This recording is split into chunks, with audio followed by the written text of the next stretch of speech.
Welcome to the New Discovery Christian Podcast, where you'll find Bible messaging and sermons that will encourage, uplift, and challenge you to a godlier life. Join our community and become inspired to continue living a God-directed life. And welcome again to the New Discovery Podcast here in Hernando. So I'm Kyle as your host, and I've got Kinley, my co-host today. So we're going to just do a duo today, me and Kinley. So what today we're going to end up talking about is kind of what we were talking about last time. Well, kind of, I guess more of like a part two, the role of a friend. So if you remember from last time, if you'd watched it, and if you hadn't, I recommend you go and watch that one. We talked about the role of a friend, and we only got to the part where it was more of what is a toxic friendship. And so we talked about that. We talked about scripture a bit with Parker. There was a couple stories. So I recommend that if you want to listen in. I think it was a really good podcast. So today we're going to more talk about a healthy friendship and what does that look like. So we're going to end up going through a couple scriptures first, and we'll kind of dive in with some questions. And before that, we just ask that if you enjoy these podcasts, give us a like, subscribe, hit the bell button. It just reminds us that you like the content that you're getting from us, and it allows other people to know that are like you that this content is also available to them as well on this platform. So, hit all of that, and we'll appreciate it a whole lot. So we're going to go ahead and we're going to dive in, and we're going to read some scripture between me and Kinley, and we're going to be in 1 Samuel, and I'm going to start it off with 1 Samuel 18, 1 through 5.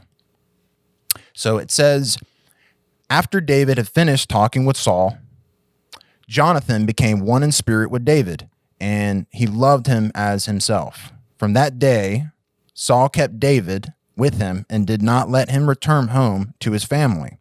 And Jonathan made a covenant with David because he loved him as himself. Jonathan took off the robe he was wearing and gave it to David, along with his tunic and even his sword, his bow, and his belt. Whatever mission Saul sent him on, David was successful. So the next one I'm going to read is in 19:1 through 7. Saul told his son Jonathan all the attendants to kill David. But Jonathan had taken a great liking to David and warned him, my father, Saul, is looking for a chance to kill you. Be on your guard tomorrow morning. Go into hiding and stay there. I will go out and stand with my father in the field where you are. I'll speak to him about you and will tell you what I find out. Jonathan spoke well of David to Saul his father and said to him, Let not the king do wrong to his servant David. He has not wronged you, and what he has done has benefited you greatly. He took his life in his hands when he killed the Philistine. The Lord won a great victory for all Israel, and you saw it and were glad. Why then would you do wrong to an innocent man like David by killing him for no reason? Saul listened to Jonathan and took this oath. As surely as the Lord lives, David will not be put to death. So Jonathan called David and told him the whole conversation. He brought him to Saul, and David was with Saul as before. All right. This verse is from 1 Samuel 20, and it starts in verse 11, and it goes through verse 17. So it says, Come, Jonathan said, let's go out into the field. So they went there together. Then the Lord said to David, I swear by the Lord, the God of Israel, that I will surely sound out my father by this time the day after tomorrow. If he is favorably disposed towards you, will I not send you word and let you know? Verse 13, But if my father intends to harm you, may the Lord deal with Jonathan, be it ever so severely, if I do not let you know and send you away in peace. May the Lord be with you as he has been with my father, but show me unfailing kindness like the Lord's kindness as long as I live, so that I may not be killed. And do not ever cut off your kindness from my family, not even when the Lord has cut off every one of David's enemies from the face of the earth. So Jonathan made a covenant with the house of David, saying, May the Lord call David's enemies to account. Verse 17, And Jonathan had David reaffirm his oath out of love for him, because he loved him as he loved himself. So then we go down to 1 Samuel 20, verse 30. It says, Saul's anger flared up at Jonathan, and he said to him, You son of a perverse and rebellious woman, don't I know that you have sided with the son of Jesse? Is it Jesse? Yeah, Jesse. All right. To your own shame and to the shame of the mother who bore you. As long as the son of Jesse lives on this earth, neither you nor your kingdom will be established. Now send someone to bring him to me, for he must die. Why should he be put to death? What has he done? Jonathan asked his father. But Saul hurled his spear at him to kill him, and then Jonathan knew that his father intended to kill David. Verse 34, Jonathan got up from the table in fierce anger. On that second day of the feast he did not eat because he was grieved at his father's shameful treatment of David. All right. And I'll paraphrase one thing that's right after what Kinley just read. The next part, we're just not going to read it because it's kind of in depth. There's a lot of cultural stuff going on with it. But in essence, after that ended up happening, Jonathan, through a series of doing certain things and shooting arrows and stuff like that, we just won't get into the details, but he alerted David that his father did intend, he's going to kill you, David. Get out of here. I'm warning you. I don't want that to end up happening to you, essentially. So Jonathan also does that. So everything that we just read, we'll hold on to that. And we got some questions that we're going to go through, and I'll end up bringing up probably a couple things with Jonathan and David as we go in. But I wanted to set the context of what a great example it is when it comes to a best friend that we see in Scripture. And it's the most clear one that we have is between David and also Jonathan. So we're going to go through some questions, and me and Kinley are going to bring our perspective when it comes to those questions. And as two Christians, we're going to try to bring that perspective that we bring from our experiences or stories the best that we can. So that's what we're going to jump into, and we'll go through the questions, and that'll be it. That's what we'll go through. So the first question is, who was your first best friend, and why do you think they were? So I'll go ahead and take the first question. I'll go ahead and start us off. So on that question, the first best friend that I ever had was when I lived in California. And I distinctly remember when I lived there, there was two twins that were my friends, Matthew and Michael. I still remember them to this day, still text them once in a while on Instagram and Facebook, and have been in contact for a long time. And I think that first started in like second grade. So it's been quite a while. And as I kind of think about it, and there was others that were, I would say, best friends too. But it does say something that I'm still in contact with him specifically, even to this day. And other cool stuff, like I was born in Okinawa, Japan. He went in the Marines, and he was stationed in Okinawa, Japan for a while.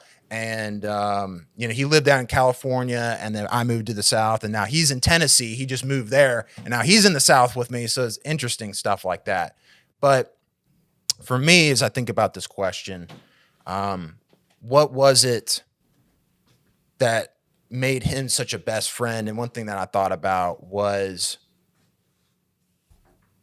there had always been a sense of, I think, loyalty ever since we were younger, and just, I'm going to be there for you no matter what, and we're going to stick with each other no matter what ends up happening with our lives. And obviously that happened with other stuff that I can think about that happened as we were kids. There were other rival kids and stuff like that, and other people would say stuff about us or do something. And I always remember we always had each other's back. Mm-hmm. And we wouldn't just let the other person go because it was unpopular, or because, this person didn't like whoever, and that I should just do the same. It was like, it didn't matter. It was like, I'm here, I'm not going anywhere. And if anything happens, like, I got your back. And I mean, there was other things too, but that was one thing that I thought about, because I still, now obviously we're not technically best friends right now, because like, I don't I don't really see him very often, and he's in the military. He's married. He's up in Tennessee. And he's been in California and Okinawa, Japan. So there weren't a lot of opportunities to see him. But it says something that we still keep in contact even to this day, despite there been so many other people where it's just like, it was just purely circumstantial, and that's all that was ever there. And it seems like that's not all that was ever there just between us. And so Michael is the one that I can think of, at least when it comes to my first best friend, that makes sense to me. And I think it was definitely, I felt like that loyalty. So what about you? So my first best friend, it sounds like it actually comes out of like a Judy Blume novel or something, like a preteen. But so I moved to Hernando, which is where we are recording this now in Mississippi. And so I moved here when I want to say in like first grade. And I moved here from Horn Lake, which was like a super big transition. Like Hernando is really different. And I didn't know anybody. I didn't have any friends. And me and my parents moved to this street off of like a golf course. Sounds really funny. But so it was like the street right off of the golf course. And down the street was this girl named Gracie. And she lived with her brother. Her brother's Zach is about 2 years older than her. And then my next door neighbor, well, I don't think he was my next door neighbor then, but he ended up moving right next door to me. He was Zach's age. And then, so the four of us, we kind of became like a little best friend group. Like the two boys were best friends. And then me and Gracie were like joined at the hip, all right, from like age 7-ish for like years. And so I think that she was my best friend because, you know, when you're that young, like you just find somebody and it's like, oh, you're my person. Yeah. We click. And so, you know, she remained my best friend and a huge part of my life, not only because she was like my next door neighbor, like you said, like, you know, the twins, they live near you, right? Yeah. So it's so much easier to have that connection to someone that's in close proximity to you.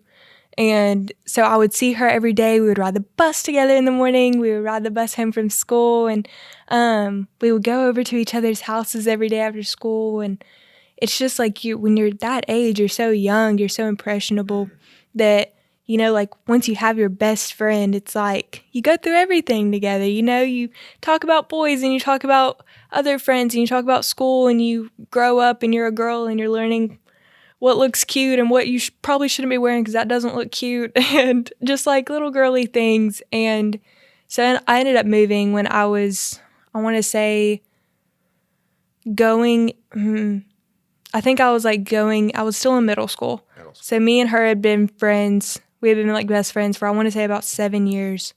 And I was like 12-ish maybe. And so we moved to a new house. And which was actually like way across town from where we lived, across Hernando. And so it sounds so weird, but like, you know how you remember like your first love, like your first like boyfriend or girlfriend, you remember, right? Yeah. I like that little separation was so much more painful than like your first breakup. Like the separation from your best friend, because it's like, no one knows you better than your best friend does. If you really think about it, at least with girls, all right? We tell each other everything. We were joined at the hip. And I just remember like both of us like sitting in my front yard, having gone through everything together in the past 7 years of being 7 to like now this preteen age, and like crying and crying and crying, like, no, this is my best friend. Like, I can't live without you. Like, what am I going to do? You're my first friend here. And so it ended up that because we lived, you know, across town and stuff, that we eventually like grew distant and stuff. And that was way more painful than any like little breakup I ever experienced. And so long story short, I'm now a senior in high school and I lead Fellowship of Christian Students at my school. And she is vice president with me, and she has grown into such an awesome, like super, like beautiful, loyal friend. And I like could not be more grateful for that history, you know, that we had when we were like little kids. Yeah, that's really good. And I like what you said because, you know, I mentioned I was going to bring up stuff from scripture and what we just kind of read for a minute. Mm-hmm. And you said that it was kind of closer and it hurt more than a breakup with any other boy. Yeah. And that reminds me, like in the scriptural in here, it talks about how Jonathan says that David does, excuse me, when Jonathan dies, he says that the relationship we had was even closer between any relation that I've had with a woman. I'm paraphrasing that a bit. So, like you do truly know that person like extremely well. You talk about things that maybe you don't talk about to other people. Well, because I feel like, I mean, don't let me go on a tangent, but I feel like when you're in a relationship, you want to portray yourself as the best possible version of yourself to that other person, right? But a friend isn't that way towards you, at least not a true friend. You don't have to pretend to be somebody else. You don't have to cover up the things that they might not like. And so that's what having like a real best friend, especially your first best friend, because you're not trying to hide anything. Right. You're just looking for somebody to be like, your other half. And so that's why it's so easy to like, be connected with like your first best friend. Yeah. And I remember too, when I left, all my friends, they knew the day that I was going to leave. And I didn't know this. They knew because we lived in an apartment complex. And so all of them all came together and I was by the van and, I'm not the one who's very good at saying goodbyes. So like, I kind of said I was leaving. Boys. Yeah. And so I didn't want to do it because it was going to hurt more. And so I didn't just never say bye. Yeah, I was just gonna leave. And so I mean I told them I was leaving and stuff, but I was like so nonchalant about it, so I'm just gonna leave and go to Mississippi. And they knew I was upset about it too, because like they were all telling me, you're gonna go down there and you're gonna be like a farmer in overalls and you're just gonna pick cotton for the rest of your life and you're gonna lose all your teeth and stuff. I was like, no, Mom, I don't want to go. Really hurts. Obviously, that's not the way Mississippi is. If you've been here, maybe certain parts. Not most of it. Yeah, but not here at least, not Hernando. And so I remember leaving, and I was all upset about it. And they were all lined up, and I remember, they were all like, "We're gonna miss you so much, Kyle." And I remember like they all like came together and like hugged me. And I remember my one friend, Michael, like he just came up to me and he just hugged me. He's like, you were one of the best things in my life. I was just like, I was like when he said that, it's like my heart was just like, it broke. I was like, This is what I was afraid of by saying bye. I remember I left and I just turned back around as we're going out of the apartment complex. And I just looked at him one more time and like they all waved and Michael did. I was just like, no. Oh. And we left. I was like, hurt my heart. I was like, geez. But yeah, like it was like, I don't know. Yeah. Maybe there's nothing else I could say about that. Let's just let it speak for itself, I suppose. Yeah. So I don't know. I think there's something there in that closeness and that connection with people. I don't know. Like I said, I still talk to them today. So there's something there, I guess. There's something about that first role that a friend ever has in your life that is so valuable to you throughout your life. Like, you're going to make other friends, you're going to build other relationships, but like that friendship was so like valuable to me even now because it was the first impression of a friend that I ever had, like a best friend. Yeah, like set the tone. Yeah. And I don't know if I put a question like this. Okay, so this kind of goes into the next question, so I'll read it. And there was something on my mind kind of with the last question, so I think it'll kind of flow very, very good. So The next question is, what do you think are the secret ingredients to a healthy friendship and why? So I'm going to kind of pan over from what I was just talking about and kind of talk about it a little bit more, I guess. Okay. Because that we just talked about what the first friend was, best friend. And so that kind of leads me into another phase of, that hasn't been the only friends I've ever had. So I distinctly remember there's been other friends along the way and everything like that. But this part is kind of similar to like Michael in a way. And so, I've graduated high school. You're getting close to graduating high school. And so in that time frame, and so I remember most of the people, when you get out of high school, most people just go their own way. They go here, they go there, they get this job, they get busy. Between that and then they move, they can get married, have kids, all of those different things really jumble things up like really quickly in that time frame. And so, I've had friends in high school and most people just went their own ways. Some of them I talked to a little bit after high school as they were in just like community college for a while. I would maybe pick up a video game once in a while and play with them if I ever had any time, or we'll hang out and do something. And that happened maybe half of the friends, something like that. And the other half, it just kind of, it was all circumstantial, and which is fine. That happens sometimes. But I remember after high school, there've been two friends that I've had, Sagar and Randy. And it says something that to this day, and it's been 8 years since I've been out of high school. Yeah, because 2013, 8 years now. We still once in a while hang out. Like once in a while hey, let's go get some lunch, or let's go get some dinner, or like, you want to see a movie, or do you want to come over and just like hang out and play video games or something like that, split screen. And now we don't hang out like week to week or anything like that. And more of the friends that I have at church are more like that. Like I see them every week. And it's more habitual like that. Yeah. So they're not quite like week to week and everything like that, but it does say something that amount of time later, and how many different things like colleges, jobs, moving, that still to this time, we at least once a month or twice a month, we'll shoot a text to each other and just see, how you doing, or what you been up to? How are things going with you? What are you doing? Just to know like what we're up to. All of us will do that. And sometimes one of us won't text for a while. Like sometimes I may not text in a couple months, but then they will. And then vice versa. They may not shoot out a text, but then I will. And then, hey, it's been a while. Do you want to go see this latest movie or whatever?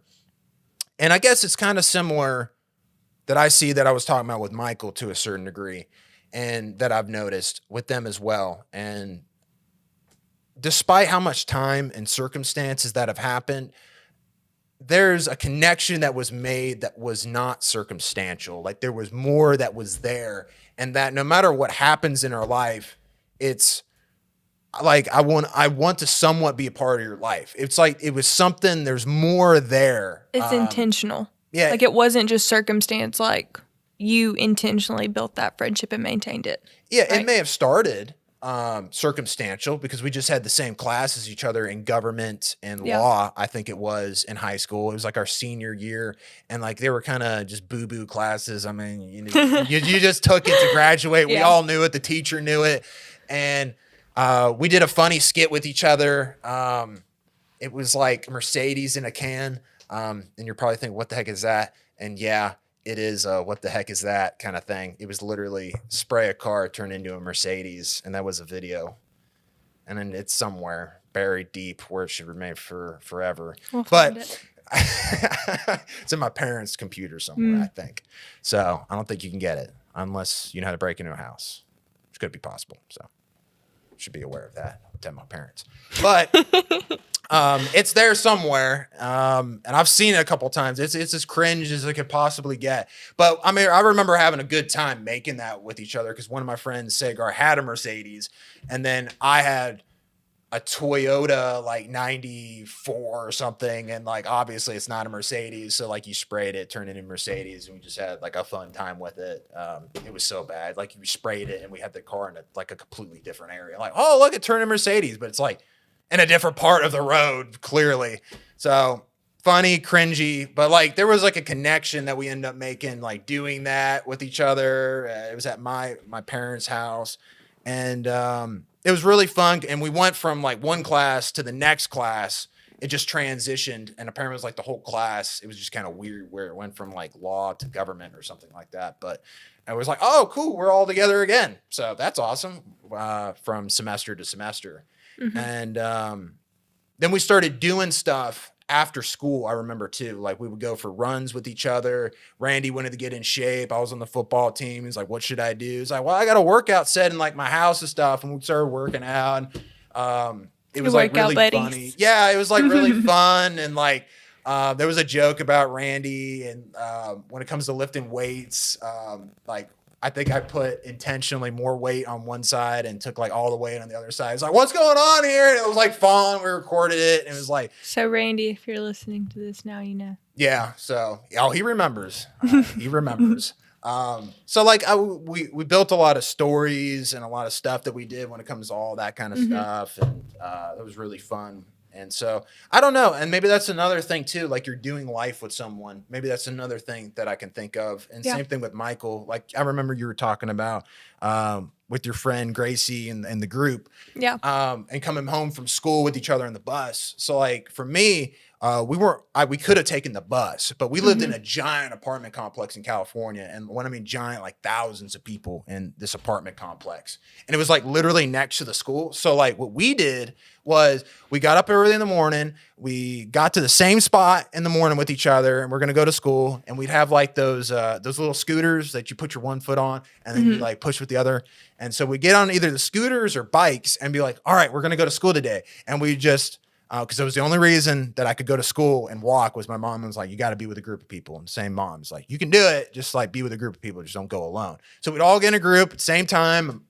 I think our moms would watch us and we're in a group and it's like, okay, we're going to go to school now. And then we would scooter all the way through the apartment complex. And then they have nice sidewalks in California. So you get on the sidewalk on the side of the road and you just go into school. And then you have your own padlock. You would lock it to the bike area, your scooter, even though it looked probably awkward, but it was whatever. That's what we did.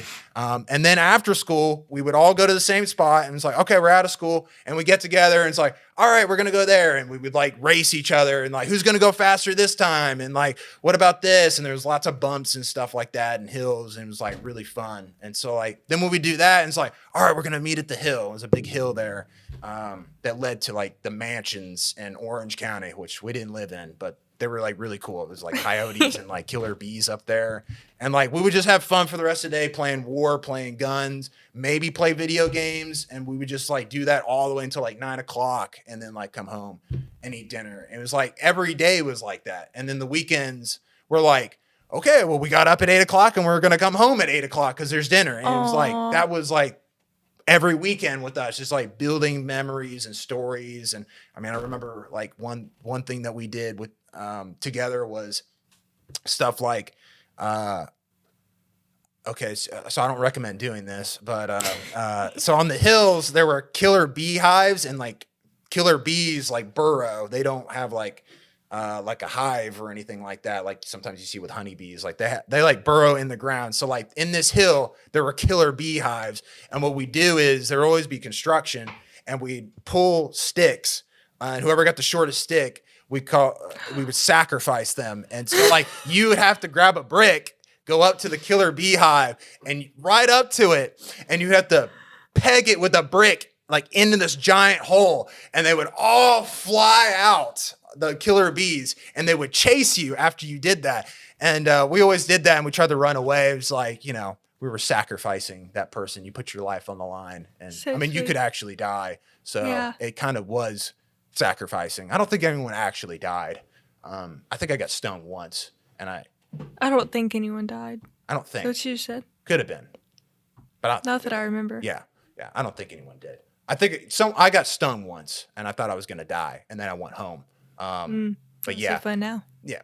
Yeah. So, but like, I remember that. And like, I remember hanging out with my friend Randy and Sagar, and like, we were in high school, but like, we didn't care about doing like stupid stuff. Like, I think one time I had like a bet that I would shove my face into an anthill. By the way, I don't recommend this. But they said I wouldn't do it. And they're like, Kyle, I'll pay you like $10 if you do it. And like, I went right up to it, and I just like bashed my head into it. And I said, watch, see, I did it. And they're like, why'd you do that? I was like, dude, you said you were going to give me $10. Like, why would I not do it? And then it turned out there was no bees in it or ants in it. I was like, oh, well, that worked out pretty good. Now I get $10. And then it was like a joke after I did that, because they didn't pay me immediately. And like years later, being friends, like, you still haven't paid me for that anthill, man. And then like one day, Gave you like each gave you like a $5 bill. it was like 4 years later, like we're watching the movies. Like, I still remember when you put your head in the anthill. I felt bad ever since then, because like you shoved your head into an anthill, and like, here's the money, like, stuff like that. And then like one time there's like a big gutter at my parents' place, and they're like, they remember the anthill thing. They said, I bet you won't like go through that little ditch in there, that gutter under the road.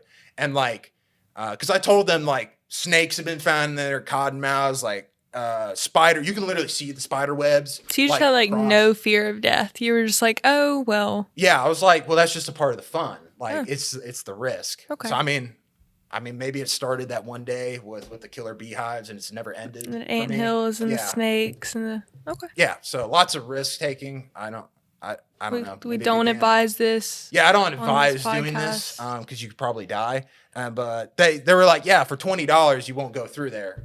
And then I was like, well, watch me. And then I just went through the whole thing. They're like, how did that go? I was like, oh, there's a couple spider webs. Maybe a couple spiders touched me. I don't think there was a snake. But where's my money? They're like, well, I don't have the money on me. And so like later on, it was the same thing. They're like, they were like, well, I didn't think you were going to do it, so I don't want to pay you. I'm like, dude, you said you were going to do it, and like, give me my money. So there was like a lot of stuff like that with them.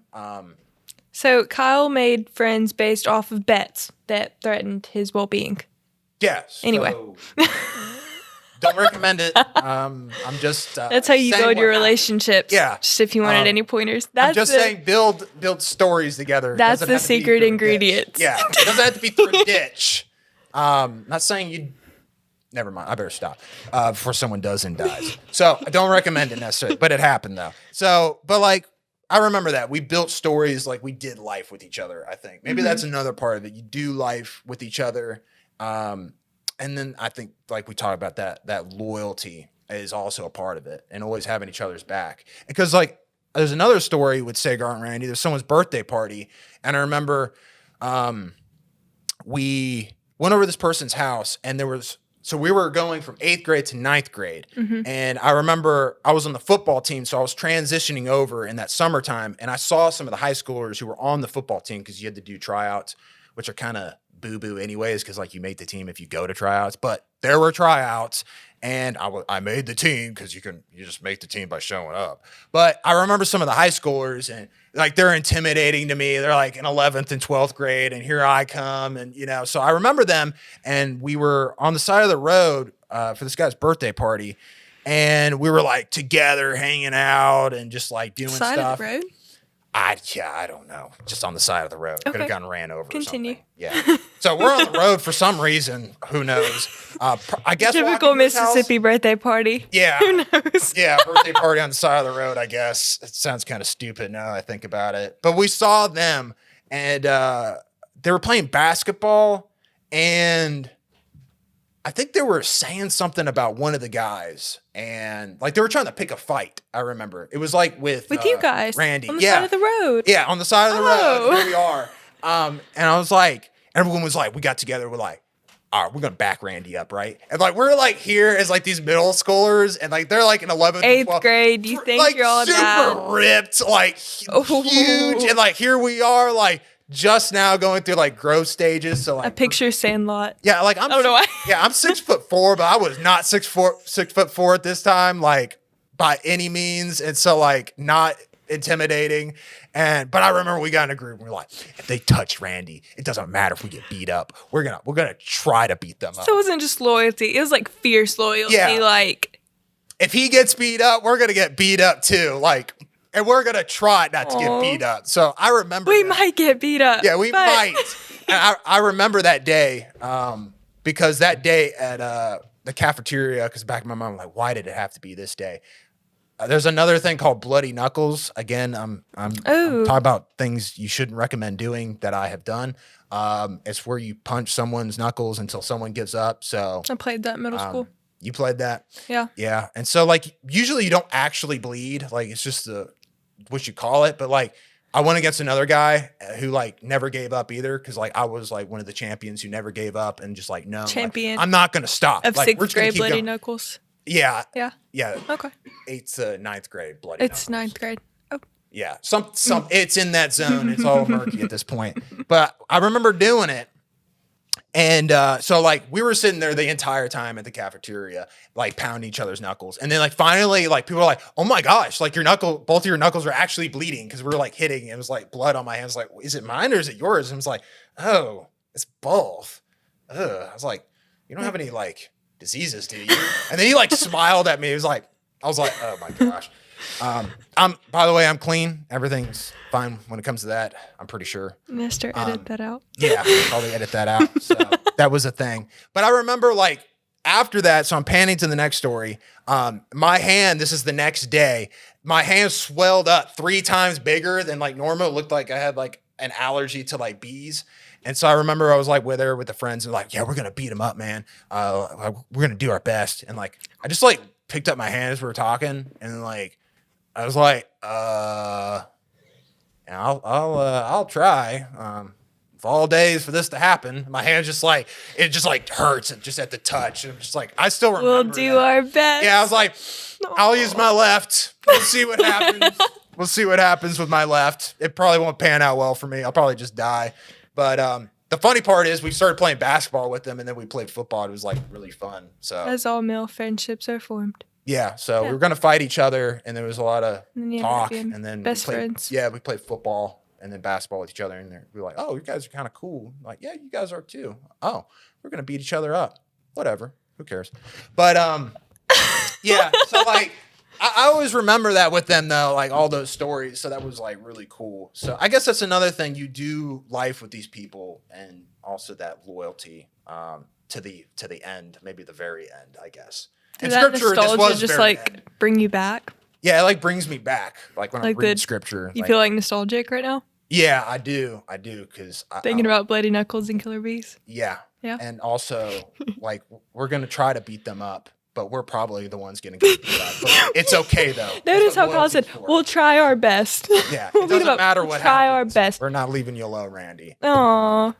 So your 2, like, secret ingredients were, like, loyalty, like, fierce loyalty, and, like, building memories, like, with each other. Yeah.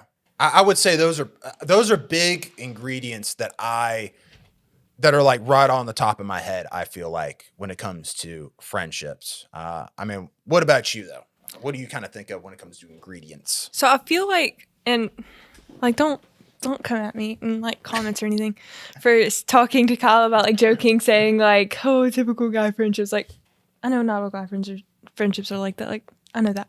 So, but yeah, I really do. That's the way it goes. But I really do feel like, you know, if you're like, if you guys, like, they react more to like memories. So I feel like, you know, when like guy friends, like they spend so much time together, like they have their like guy friends, you know, and then like they're loyal to each other, like no matter what, you know, like I've heard like different guy friends of mine, like, you know, they'll get in a fight one day and the next day they're like, oh man, that's cool. Like, yeah. So I feel like those I've are got 2 stories of that, but I'm going to hold off. Go on forever.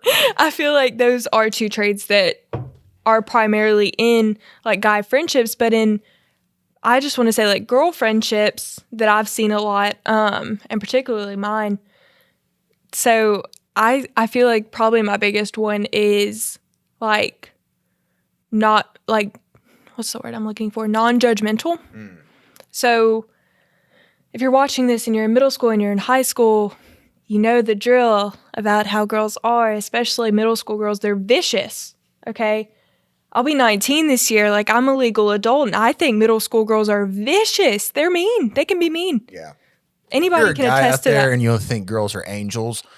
They're not. Sorry, there's another they're side. They're just saying. Chameleons. They're shapeshifters. You'll see whatever they want you to see.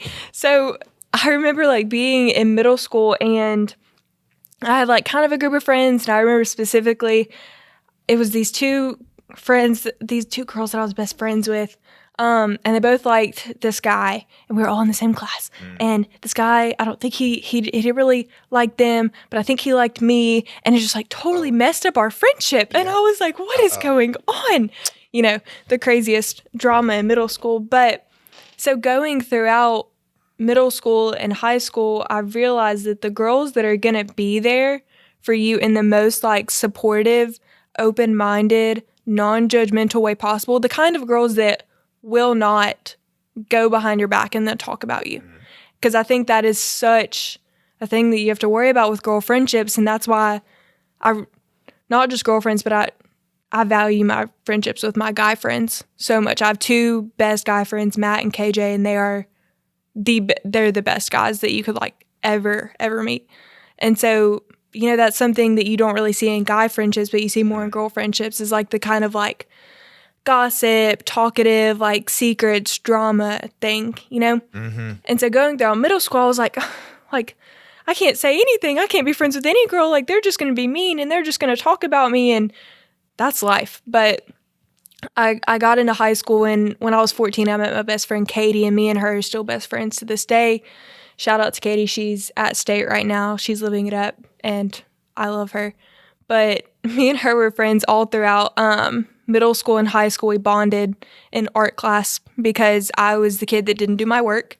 I was that kid that, like, I still don't have any artistic talent whatsoever. But so she, poor soul, love her for it. She was stuck with me. I was assigned to sit at that table. I was assigned to sit right in front of her. And then no matter how many times she moved tables, she couldn't get rid of me. And so now to this day, we've been friends for 5 years, best friends for 5 years. But she, like, we would go like weeks together. Like, we would live across town from each other, but we were inseparable. All right. From the ages of like 14 to pretty much now. But we would like spend weeks together during the summer. And then as we got into high school, like freshman year and stuff, we started growing a little bit distant. But the thing that I always realized about her was that she also had a really strong sense of loyalty. So we would go like, I remember there was this one time we went 7 months without even hanging out or speaking to each other, because she actually moved to Texas. Oh, yeah. And so it was one of those periods where I think like I didn't have any social media. I think different story. I think I got like in trouble with my grades or something. So me and her didn't talk for 7 months. We didn't see each other for 7 months. All right. 'Cause she moved away. She moved to a different state. And then we saw each other. It had been almost a year at that point. And we just hung out all night. And it was like time had stood still. And so that's how me and her are now, that even though, you know, she lives a couple hours away in Starkville, it's like every time we're together. So she like, came back? Yeah, she did come back. She came back this past summer because, you know, she just missed me. She couldn't live without me. Just kidding. But not really. So she did come. Sorta. She did come back. And so now she's, you know, doing her thing in Starkville. But whenever we do see each other, it's you know, the same thing. It's not like we have to be together every second of every day and see each other every day to be best friends. And then, you know, I felt like in high school, I had her as like my best friend, but our sophomore year, she did move to Texas. And so that was like my only friend. Like, my only friend. I'm not kidding. Like, people made fun of me because I remember this guy told me and her, like, do you guys ever not be together? Like, are you guys ever not? And I didn't have any other friends. And so when she moved away, I was like, where do I fit in? Like, what friend group do I have? Because I can be friends with anybody, but I was like, you know, all of these friendships already established. We're in high school. Like, everybody has their little clique, their little group. And I don't really have one. And so I found this kind of group of friends, and I made them be friends with me. I'm going to send them this episode. Their names are Sophie and Emma, and they're my best friends, like, through thick and thin. And that's where those traits really are apparent to me, is that they're not only, like, the most supportive people that I've probably ever met, but also the most non-judgmental. So all 4 of those friends that I've talked about, and my guy friends, the trait that has been most like common throughout my life in every season of friendship, if that makes sense, was that all of them were people that I never had to hesitate about being myself around, if that makes sense. Like, I never had to pretend to be somebody else. Like, I could say anything to any of them about what was going on in my life, how I was feeling, something that I was thinking, like, you know, like, spaz out, like, be weird around them, you know, be like goof off. And at the end of the day, like, they were always my best friends, you know, like, all of those people, no matter if I was 7 years old with my first best friend, if it was my guy friendships that are a little bit different than my girl friendships, if it was when I was 13, if it's my girls now that I'm best friends with, you know, my last year of high school, that's the common theme that I've really, really valued, was that, you know, they're totally like unapologetically themselves, and I can be that to them also. So that would be like my secret ingredient. Yeah, that's really good. Let me check. Okay, got two few more questions here. Panning off from what you're saying. So here's the next question is kind of what you were saying made me think of something else. And here's the first question. I guess I'll read it first. How have good friends around you impacted your faith? So impacted your faith, made you a better person. I'm going to kind of interchange those back and forth a little bit and pan off from what you said a bit, especially because guys and girls are a bit different, like what you talked about with each other. And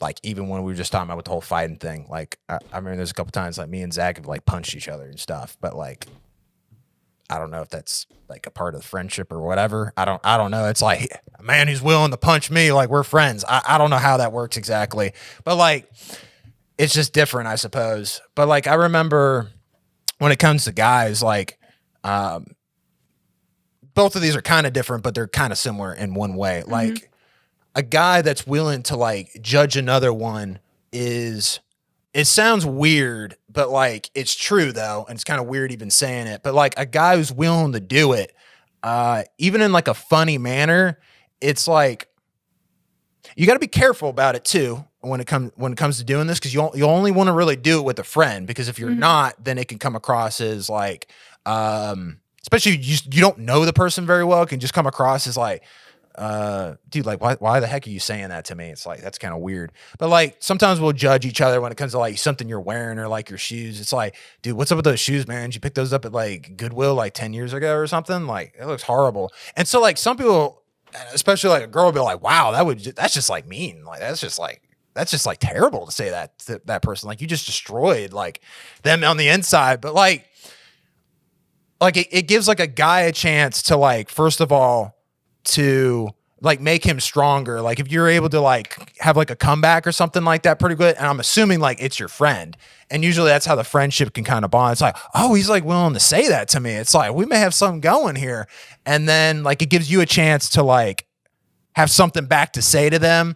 And it's like, yeah, maybe I want to look like that. That's fine. I'm going for the hobo look. Like what kind of look are you going for? Like, the stupid look or something, like the ugly look, like nice. Yeah, that's probably pretty bad on the moment, on the fly here. But it's like something like that. If they're wearing something, it's like what kind of shoes are those? Like, are you about to go biking or something? Like you don't even have a motorcycle. It's like something like that. It's like, and then like they're on like the edge of their seat and they're like, oh man, like I gotta back up and defend myself now. But it's like this playful banter with each other, and you're just being funny with each other. Yeah.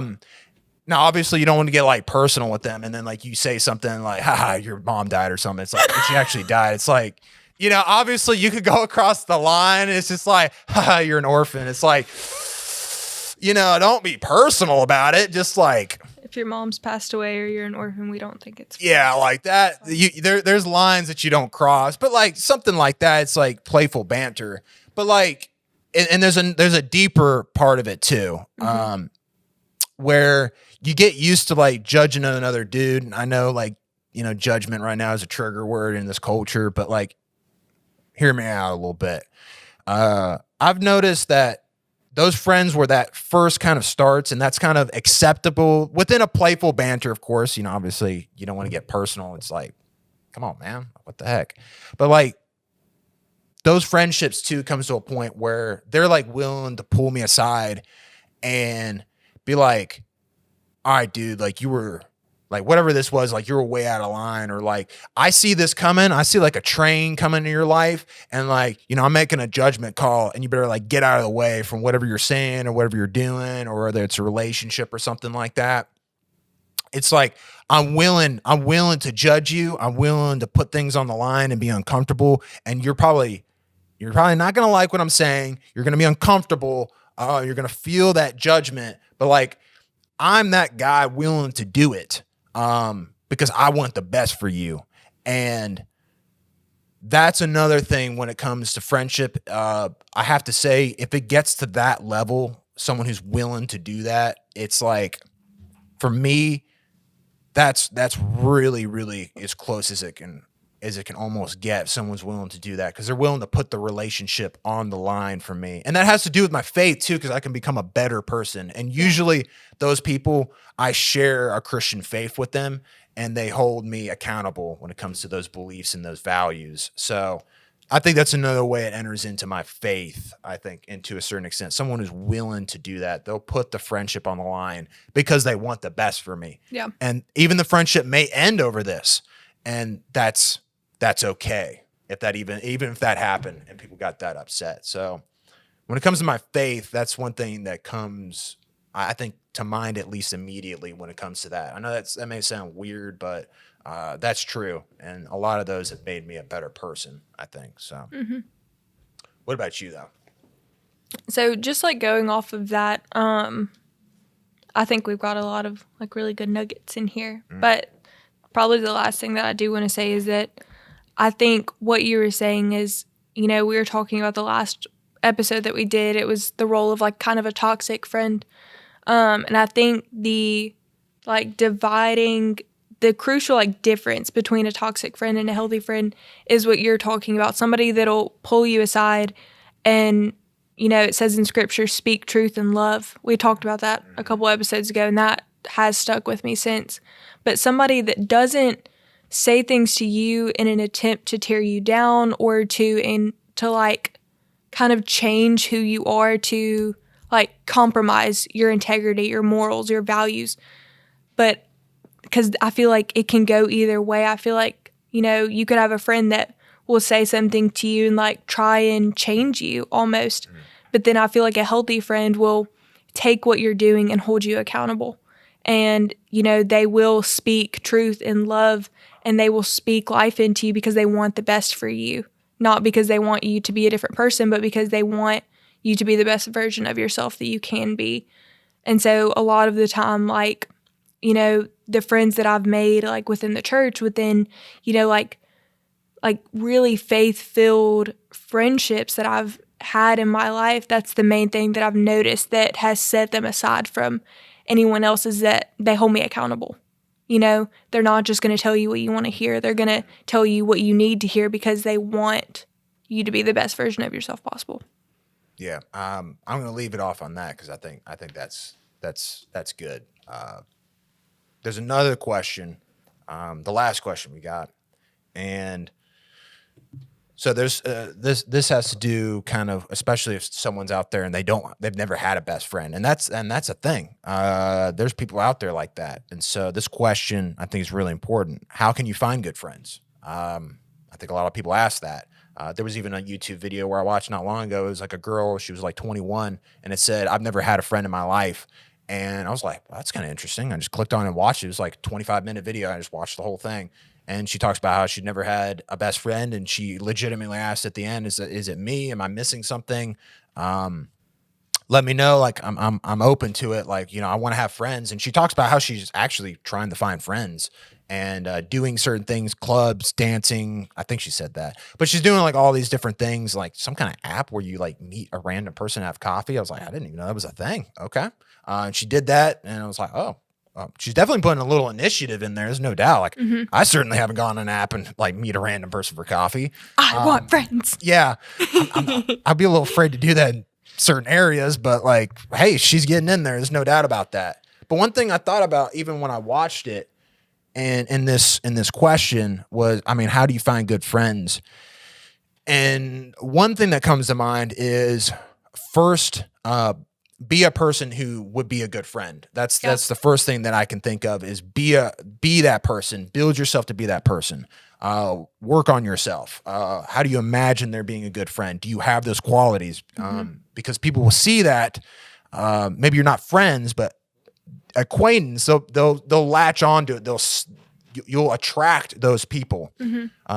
Someone said you attract what you are, and so that's for the good or for the bad. So it's the same thing in a relationship. Yeah. Like you can't have a relationship, like even just a romantic relationship, not even a friendship. Like you can't have that relationship and maintain it and grow with each other unless you're capable of being that person without them. Like you have to bring something to the table as well, if that makes sense. Like, I heard my pastor said something a long time ago, like you have to be poured into as much as you're pouring out to somebody.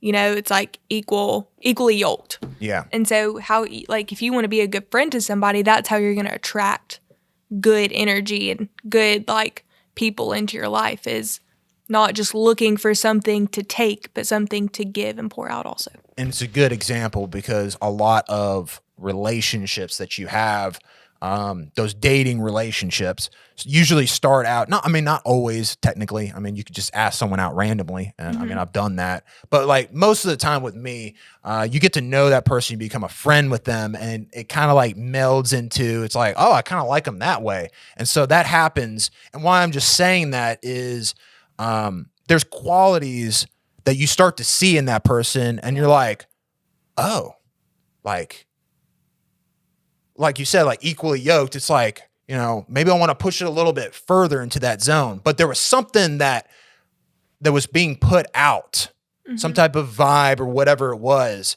And you're like, oh, I really like that. And it resonates with you in some type of way. And that's the way I'm assuming you at least value that, and you're probably working on it. I'm just assuming that to a certain degree. It may not be that case, but more than likely you're working on that. That's a part of you. And you're like, oh, I really like that. So then you're attracting good at that point. Yeah. And so that can happen with obviously a non-dating relationship. That can happen. You're like, oh, I want a little bit more of that in my life. Because why it hurt, what I brought up with the other friends, is like that person is like a good thing in your life. And it's like that kind of dies when like I left California and things like that. When that happens, like a little part of you dies because they become kind of a part of you. And like to begin with, I wanted more of that in my life because they become a part of you and what you do. And so I guess that's the thing, is when you're attracting that, you're kind of like, I want a little bit more of that now. Yeah. And so you can go from acquaintance to friend, or it's like, hey, well, let's go even more into, I think, best friend. I think there's that. So that's a part of it. And there's another aspect that I've always found is, I remember when I graduated from high school, so I'm kind of getting into where I am now. And so I still saw Randy and Sagar and stuff like that. But, you know, it was like bouncing around, you know, it could be like a month, it could be 6 months, it could be a year. And I remember I was like, but I didn't have any.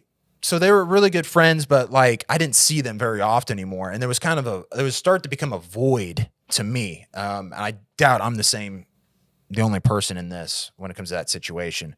And so I prayed about it. I was like, God, I don't have anyone who's like really integral in my life right now, between going to school and this and my job and stuff and internship with the youth. And I was like, there's not really that person any longer.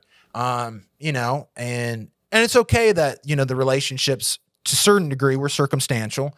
And I said, God, bring those people into my life. I believe, you can do that. I may not know how you do it or in what way, but like, I just ask that you do it, and whatever way you want me to obey, you just show me the way, guide me the way, and I'll follow what you want me to do. And I mean, I can tell you right now that God has